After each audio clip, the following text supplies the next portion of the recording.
Luxemburgo, o Flamengo era um time desacreditado contra um técnico que estava fora do mercado, também desacreditado pelos últimos trabalhos. Já deu certo. Já somou-se pontos que tiraram o Flamengo da lanterna do Campeonato Brasileiro. Quando o senhor anunciou a contratação de Vanderlei Luxemburgo, qual foi o tipo de críticas e o tipo de palpite que o senhor ouviu após anunciar o Vanderlei? Então, toda vez que a gente anuncia um técnico ou que contrata um jogador, você ouve, né, todo tipo de crítica e palpite, algumas positivas, outras negativas, né? Então, no caso do Vanderlei não foi diferente. Mas eu acredito que pela identidade que ele tem com o Flamengo, foi jogador do Flamengo, sempre se declarou rubro-negro, eu acredito que as reações foram mais positivas, bem mais positivas do que negativas. E o resultado está aí, né? Estamos colhendo os frutos aí. Essa deu certo. Presidente, a torcida do Flamengo, toda a comunidade até do futebol tem elogiado, como eu já falei, a gestão financeira do Flamengo, pagamento de dívidas, responsabilidade e tudo mais. Talvez esse discurso e isso, em determinado momento, daqui a um tempo, não adoce mais a boca da torcida do Flamengo, esperando por o pote de ouro no fim do arco-íris. A pergunta é, quando que o Flamengo vai poder ter um time em campo do tamanho do Flamengo? Quando o nosso programa de sócio-torcedor deslanchar, como eu falei aqui, não precisa nem chegar no 1.600.000, nem nos 880 mil. Mas quando ele for, vamos dizer, tiver um número próximo assim de um número compatível com a torcida do Flamengo, certamente aí a gente já vai estar numa situação Esse número bem seria melhor. Quanto? Independente disso, eu acho que nós podemos perfeitamente sonhar em ser o maior programa do Brasil, né? Então, passar os 120 mil do Internacional, por exemplo, Então, com certeza aí o dobro do que tem hoje, um pouco mais. Isso, seria um pouco mais do dobro do que a gente tem hoje. Com certeza isso já faria uma grande diferença para nós. Agora, com certeza também, independente disso, 2013 foi um ano muito difícil, né? 2014 está sendo difícil também, mas melhor do que 2013. E 2015, com certeza, vai ser melhor do que 2014. E 2016, né? Talvez seja um ano, vamos dizer, bem mais tranquilo em termos financeiros, até porque você vai ter um acréscimo na receita de televisão e aí já com a lei de responsabilidade fiscal em vigor, você vai ter um alívio isso a gente já espera para 2015, né, no nosso serviço da dívida. Então, eu acredito que, à medida que vai passando o tempo, isso não não existe um marco, né? A partir de amanhã nós vamos ser um grande time. Mas eu acredito que a partir do ano que vem já dá para sonhar com uma situação bem melhor do que a gente tem hoje. Agora, de toda forma, presidente, há quem diga que o valor que foi investido no futebol esse ano, já o Flamengo poderia ter um time mais consistente e mais perto do que a torcida espera em campo. E muito por conta de algumas decisões que depois se mostraram equivocadas, jogadores que foram contratados e que não renderam, acho que nem o que se não esperava. E troca de técnicos, foram 6 técnicos em 1 ano e meio, e técnicos que sabidamente já foram contratados desacreditados, né? O que tem de erro no futebol que vocês já podem refletir e assumir de que passos, decisões que foram tomadas de forma equivocada, com as quais vocês aprenderam, que vocês já podem citar? É claro que erro sempre tem, né? Vai continuar tendo, né? E vai ter sempre, não só no Flamengo, como em qualquer outro clube, né? Futebol não é administrar futebol não é uma ciência exata, né? Então você pode perfeitamente contratar um jogador que você acha que vai arrebentar, que vai ser o ídolo do seu time, e no primeiro treino ele rompeu o ligamento cruzado e fica 1 ano sem jogar quase, né? Ou pode deixar de performar por alguma razão, um problema psicológico, né? Ou falta de adaptação, isso acontece. Nós está farto, né, de exemplos aí em vários clubes de jogadores que foram contratados com uma expectativa muito grande e que não performaram. Tá? Por outro lado, às vezes acontece, né, você traz um jogador, só para citar um exemplo rubro-negro, né, nós trouxemos o Paulinho, né, do 15 de Piracicaba, sem nenhuma expectativa, ele chegou até a se ridicularizado, dizendo que ele tinha que usar crachá para entrar em campo e ninguém sabia quem era ele e tal. E, no entanto, foi um jogador e está sendo um jogador extremamente útil, só que agora rompeu o ligamento cruzado, né, e vai ficar, né, sei lá, até fevereiro e março sem jogar. Isso acontece, né? Os treinadores, aí você me permite discordar de você, né, nenhum treinador que o Flamengo contratou, né, na nossa administração, né, foram 5, né, porque 6, o sexto já estava lá, que é um excelente treinador também, né, mas nenhum deles estava desacreditado. Nós tínhamos uma expectativa muito boa em torno deles todos. E, por alguma razão, né, ou não deram certo, ou deram certo durante algum momento e depois, né, foi necessária a substituição.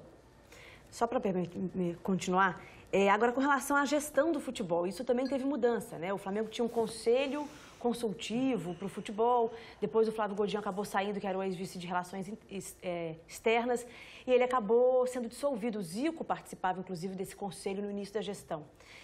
Depois a gente teve troca, tanto no cargo de diretor executivo quanto de vice-presidente. O senhor ocupou durante 3 meses, 2 ou 3 meses.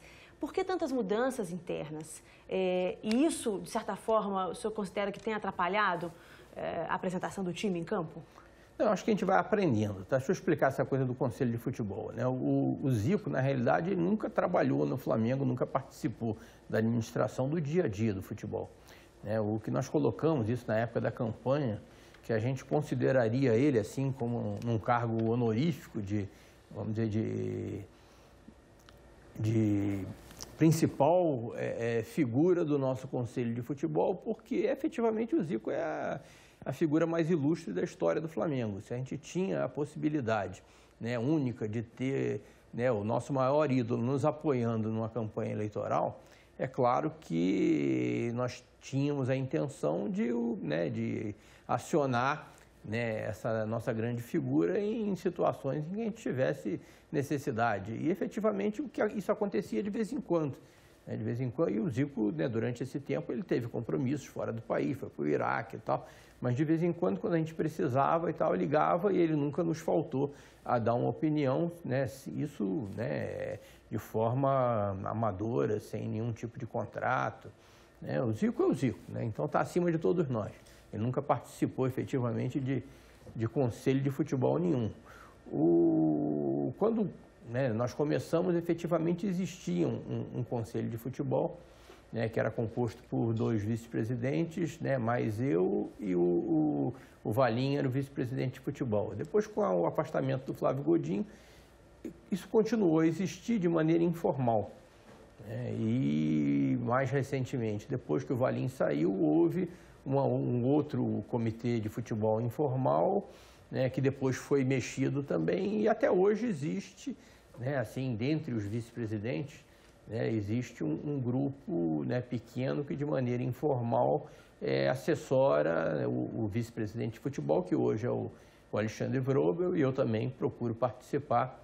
Afinal de contas, futebol é o carro-chefe do Flamengo, apesar de ser um clube de regatas, né, e ao longo do tempo a gente vai fazendo esses ajustes, mas sempre de maneira, vamos dizer, natural e sem, vamos dizer, sacrificar o principal mote da nossa administração, que é aquela coisa da gestão compartilhada, né? Aquela coisa de você ter uma equipe formada por pessoas de altíssimo nível, todos com sucesso nas suas vidas, né, no mundo empresarial, que formam uma espécie de conselho de administração do Flamengo, né, são dirigentes amadores, e embaixo, né, você ter uma administração profissional de altíssimo nível. Tá? Essa que talvez tenha sido a grande sacada, a grande mudança da nossa gestão. Hoje o Flamengo tem um diretor-geral, tem diretores recrutados no mercado, né, bem pagos e de excelente nível, em todas as áreas, área financeira, administrativa, futebol, esportes olímpicos, todas elas. Tá? Então, a filosofia foi mantida, é claro que com alguns ajustes aqui e ali. Presidente, o senhor disse uma frase agora que eu até anotei aqui, o Zico está acima de todos nós. Eu acho que essa devia ser a frase que deveria permear a relação do Zico com o Flamengo, porque, como o senhor disse, ele é o maior nome da história do Flamengo. Só que nem sempre o Flamengo o tratou como deveria, e eu falo da gestão passada principalmente. Para o senhor, como torcedor, e conversando com outros torcedores do Flamengo, qual foi o tamanho da frustração, o tamanho do tipo de sentimento com o maltrato ao Zico, principalmente na gestão anterior? Foi extremamente doloroso, né? Você vê uma figura que tem que ser homenageada, reverenciada. Nós só temos que agradecer ao Zico por tudo que ele fez, né? Pelo Flamengo, né? Aconteceu o que aconteceu com ele, né? Aquele episódio em que ele assumiu aí a direção executiva do futebol e foi maltratado, né? Sofreu acusações, coisa que você não faz, né, com ninguém, muito menos, né, com o seu maior ídolo, né? Isso, além de falta de respeito, me desculpe, é burrice, né? Porque a imagem do Zico tem que estar sempre associada ao Flamengo, porque é tudo de positivo que nós sempre conseguimos, né? As maiores alegrias que eu tive como torcedor foi lá com o Zico dentro de campo. Senão, ele está acima de todos nós mesmo. Presidente, o Jaime de Almeida não é o Zico, mas é um nome excepcionalmente ligado ao Flamengo e um rubro-negro de segunda pele. E ficou uma linha cruzada na saída dele, ele pareceu, pelo menos no primeiro dia, muito magoado. Eu queria que o senhor contasse o bastidor da decisão, como ela foi comunicada a ele, se foi de fato, como ele disse, uma coisa que ele soube através da imprensa. Isso, inclusive, eu contei isso no programa aqui da ESPN que eu participei, né, no Bate-Bola. Isso realmente foi um erro nosso. A gente tentando acertar, nós erramos na forma. Tá? Então, a decisão de substituir não só o Jaime, o Cantarelli, que é outro, né, rubro-negro de segunda pele, né, e o Paulo Pelaipe, que era um diretor, né, contratado por nós e tal, que merece nosso maior respeito. A decisão de substituir foi tomada e nós pretendíamos, né, comunicar essa decisão numa reunião numa segunda-feira à noite e, a partir daí, partir para a contratação de um outro treinador, de um outro diretor. E o que aconteceu foi que a notícia vazou. Nós não queríamos confirmar, né, antes de conversar com eles. Foi marcada essa reunião e a notícia vazou no final da manhã e durante a tarde, né, o Jaime principalmente, né, que era a figura principal na história, e os outros ficaram sangrando sem que tivessem uma palavra oficial nossa. Aí a reação que eles tiveram é perfeitamente compreensível, né, nós entendemos, né, nós temos o maior respeito e admiração pelo trabalho de todos eles. E quando, né, foi feita a comunicação, né, o mal já estava feito. O que nós pudemos fazer foi pedir desculpas publicamente, o que nós fizemos num artigo publicado no Globo no dia seguinte. E agora todos eles, né, podem ter certeza absoluta, né, e isso já foi conversado pessoalmente com eles, né, que o Flamengo não tem absolutamente nada contra eles, muito pelo contrário, somos extremamente agradecidos pelo trabalho que eles desenvolveram lá dentro. Te estranha que ele não tenha conseguido uma recolocação no mercado, como aconteceu com o Andrade lá atrás? Estranha porque eu acho ele um excelente treinador, eu acho que mais cedo ou mais tarde ele vai conseguir. Presidente, o que a gente percebe dessa questão que você falou, estava falando do Léo, é essa questão de aprendizagem a lidar com o futebol, né? Era meio óbvio que ia vazar durante um dia inteiro de Flamengo. Mas nessa questão da aprendizagem também, o que eu ia perguntar, voltar um pouco à questão que o Tironi levantou sobre a finança versus a qualidade do time. A gente tem hoje dois times que têm receita similar ao Flamengo, que são o São Paulo e o Corinthians. Um ano está um pouco melhor. Eles têm times claramente mais caros que o Flamengo. E estão passando por dificuldades agora. O presidente do Corinthians está dizendo que talvez não consiga pagar o salário. O do São Paulo já atrasou e estourou uma crise lá por causa disso e tal. Mas, ao mesmo tempo, tiveram resultados, no caso do Corinthians, esportivos bons. E o São Paulo, mas teve um investimento alto. É possível ser campeão no Brasil hoje em dia sem estourar o orçamento? Para isso, você tem que planejar. Né? Para isso você tem que ajustar o passado e você tem que seguir o planejamento, ou seja, você só pode gastar aquilo que você arrecada. Tá? Isso é um dos princípios da Lei de Responsabilidade Fiscal. Você acha que em 2015, então, vocês vão ter condição de igualar o investimento desses times que são os que têm receita similar? Nós vamos estar, pelo menos, bem mais próximos. Tá? Eu não posso falar sobre a situação financeira desses clubes. Né? Eu sei que é natural que possam estar passando por dificuldades, como eu sei que praticamente todos os clubes brasileiros estão passando por dificuldades nesse momento. E eu acho que isso, inclusive, é mais um motivo para que a gente possa aprovar a lei, para que a partir daí todo mundo possa andar no mesmo ritmo, né? Não haja tentação de se parar de recolher os impostos para poder colocar um time melhor em campo, porque a consequência disso a gente sabe qual é, né? O futuro chega. Você sente assim, como uma deslealdade na competição, no sentido de que o cara vai lá, não paga a metade dos impostos dele, põe o time dele em campo, um mega time, ganha o título de você e você toma pau na imprensa, digamos assim. Você acha que é uma deslealdade um clube não pagar imposto e ao mesmo tempo ter um investimento alto no futebol? Não chamaria de deslealdade, mas é uma irresponsabilidade, porque mais cedo ou mais tarde ele vai pagar essa conta. A menos que o governo federal afrouxe seus controles, né, volte ao passado, quando, né, você não tinha, o governo não tinha não estava nem muito bem organizado para cobrar essa conta. Hoje em dia está, tanto é que está todo mundo sendo cobrado.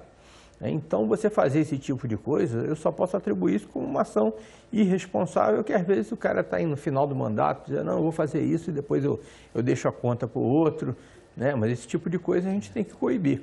Eu não diria deslealdade, né? Mas, agora, com a lei, né, se ele fizer isso, ele cai para a segunda divisão. Se estiver na segunda, cai para a terceira. Foi feito aí um levantamento num blog, esqueci o nome agora, sobre finanças de clubes, né, fazendo uma simulação das certidões negativas dos clubes todos, quem que poderia disputar o Campeonato Brasileiro do ano que vem se a inscrição fosse hoje. E, se eu não me engano, são só 5 ou 6 clubes, né, o Flamengo entre eles, felizmente. Para 2015 ou para a próxima gestão, um futebol mais próximo do que o torcedor quer? Para 2015, com certeza, já vai estar um pouco mais próximo, né? Mesmo se a lei não passar? Como 2014...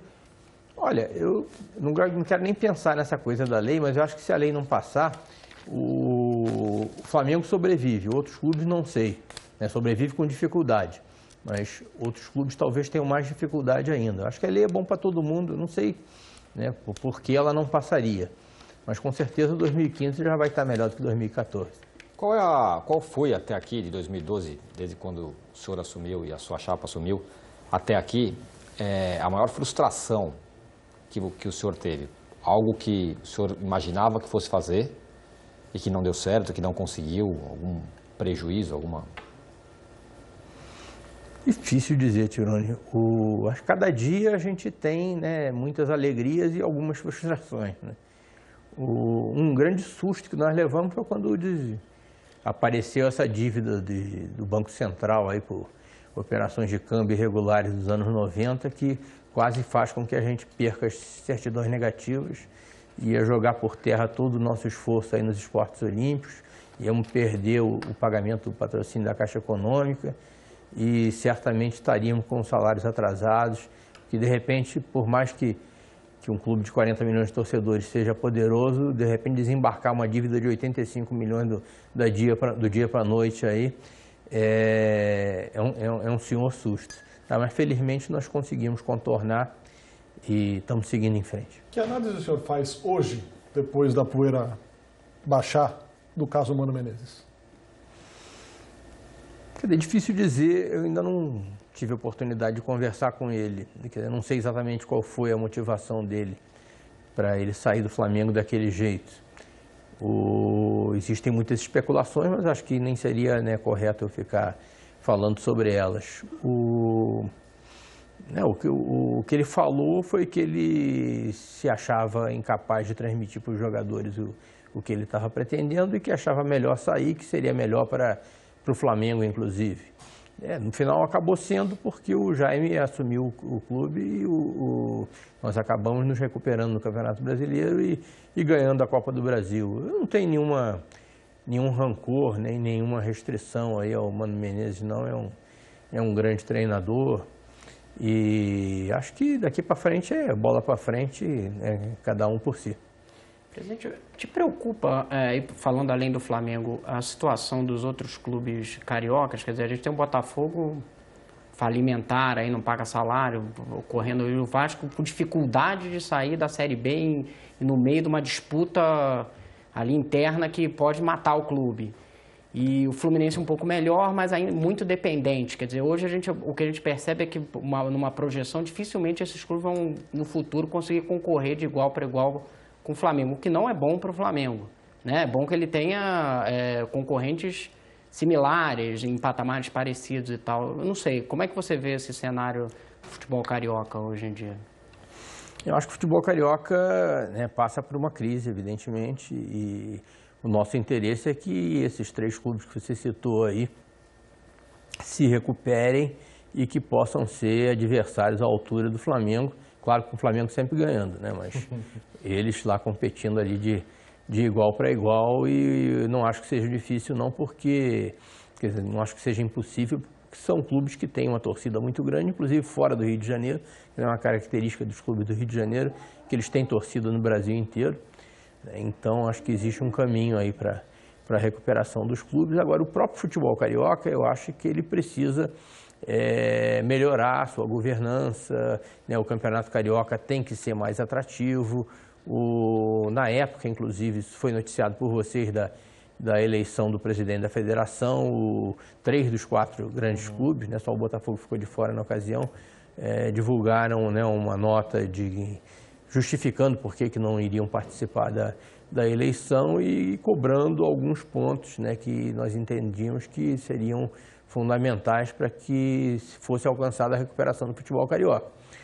A consequência disso foi que o presidente Rubens Lopes disse que faria um seminário para discutir o futebol carioca e tal, e que essas questões seriam endereçadas, discutidas, e eu acredito até que a primeira fase da promessa dele está sendo cumprida, porque nesse exato momento está havendo um seminário na Federação do Rio de Janeiro, mais focado em coisas de calendário, né, e não abrangendo, né, todos aqueles pontos que foram colocados na nota, mas talvez seja um ponto de partida, né? Então nós temos que ser otimistas e achar que esse assunto vai evoluir e que o futebol carioca vai conseguir se recuperar. Qual que é o modelo de estadual que o senhor considera ideal? Quer dizer, qualquer campeonato carioca que seja, vamos dizer, um pouco menor e que tenha partidas mais atrativas, né? Eu acho que já seria uma coisa positiva para nós, tá? Hoje o Campeonato Carioca é disputado tem um turno único, que é a Taça Guanabara, com 16 clubes, né? Então são 15 partidas, das quais o Flamengo joga 3 clássicos, né, e 12 partidas que não têm rentabilidade praticamente nenhuma, né? E depois você joga uma fase decisiva com semifinal e final. Não considero que essa seja a fórmula ideal, acho que a gente tem que evoluir. Eu acho até que poderia se pensar num esquema em que esses clubes de menor investimento eles pudessem talvez disputar um campeonato, um qualifying, né, para que aí, vamos dizer, 4 clubes se classificassem para disputar com os outros 4. Aí teríamos um campeonato de 8, quer dizer, aí poderia ser até um campeonato de turno e retorno, né, eu gosto muito de pontos corridos, sabe? Eu sei que tem gente que não gosta e tal, mas eu gosto de pontos corridos, um campeonato de turno e retorno com 8 clubes. Eu acho que seria e aí quem fizer mais pontos é campeão, você teria atratividade em todas as rodadas. Inclusive lembrando que, como eu sou mais velho, bem mais velho do que vocês aí, em 1965, né, no campeonato do 4º centenário da cidade do Rio de Janeiro, a fórmula foi essa: 8 clubes, turno e retorno, e foi tão bom porque o Flamengo acabou sendo campeão. Qual a sua visão do Bom Senso Futebol Clube, presidente? Olha, eu gosto, entendo o movimento como um movimento bem intencionado, né, e tem vários pontos que eles colocam lá que são coincidentes com os nossos, que podem ser aproveitados aí na Lei de Responsabilidade Fiscal. Eles participaram, inclusive, da discussão. Eu acho que, assim como no caso nós falamos aqui do Maracanã, dos ingressos e tal, né, tudo se resolve com diálogo.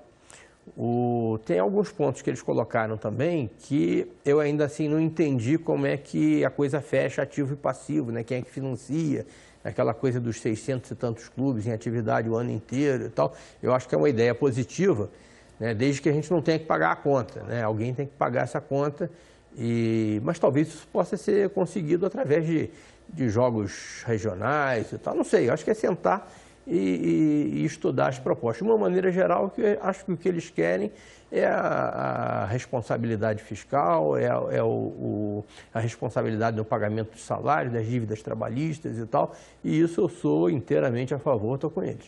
Gabi, a última. Para não deixar passar, a gente já sabe o seu posicionamento com relação às torcidas organizadas desde o início da sua gestão, pelo menos é o que é passado para a gente. A sua gestão não beneficia com ingressos, nem com outro tipo de apoio. Vai ser assim até o final e eles têm ainda te procurado com pedidos de benefícios e qual tem sido a resposta? Olha, Gabi, felizmente, eu acho até que houve uma mudança assim na administração das torcidas organizadas do Flamengo. Se você for analisar aí as torcidas organizadas de todos os grandes clubes brasileiros, provavelmente a que está se comportando melhor, disparado, é a do Flamengo. Você praticamente não vê ninguém metido em confusão, não tem quebra-quebra, Só para te dar um dado, o agressões. presidente da Jovem está preso nesse momento e o da Raça está foragido. Talvez tenha sido... Oi? Teve briga no último jogo com os corintianos e botafoguenses. Mas o senhor está falando do varejo, do dia a dia ali dos jogos. Esses presidentes que você falou, acho que eram presidentes antes, né? É claro que a torcida do Flamengo, ao longo, as torcidas organizadas do Flamengo passaram por episódios lamentáveis, mas desde que a gente assumiu, né, isso não aconteceu, né? Isso, né, que o Rodrigo está falando, né? Uma briga no final da rua, no final do jogo na rua, entre torcedores e tal, né? Talvez seja muito pouco perto do que a gente já viu dentro dos estádios, né? Agressão, invasão de centro de treinamento, nada disso aconteceu, né, conosco. Pelo contrário, eu só tenho a agradecer as torcidas organizadas por estarem proporcionando o espetáculo que elas estão proporcionando, né, durante os jogos e incentivando o time do jeito que elas estão incentivando. É claro que faz parte do papel delas postular ingressos mais baratos, quanto mais barato melhor e tal. E acho também que elas entendem o ponto de vista da direção que está querendo equilibrar as finanças para fazer um time melhor para que elas possam ter mais alegria lá dentro. Tá? Então, de uma maneira geral, né, eu acho que a torcida do Flamengo, em relação às outras, eles estão, vamos dizer, num patamar acima em termos de responsabilidade. E eu espero que continue assim. Presidente, muito obrigado pela presença aqui no Bola da Vez. Boa sorte, volte sempre. Foi um prazer enorme estar aqui com vocês, né, e todas as vezes que vocês precisarem, principalmente para discutir assuntos, né, relativos aí à nação rubro-negra, eu vou estar sempre à disposição. Um grande abraço a todos. Rodrigo, obrigado pela presença. Léo Bertozzi, Eduardo Tironi, Gabriela Moreira. Obrigado a você, fã de esporte, que esteve conosco. O Bola da Vez fica por aqui. Semana que vem tem mais. Até lá!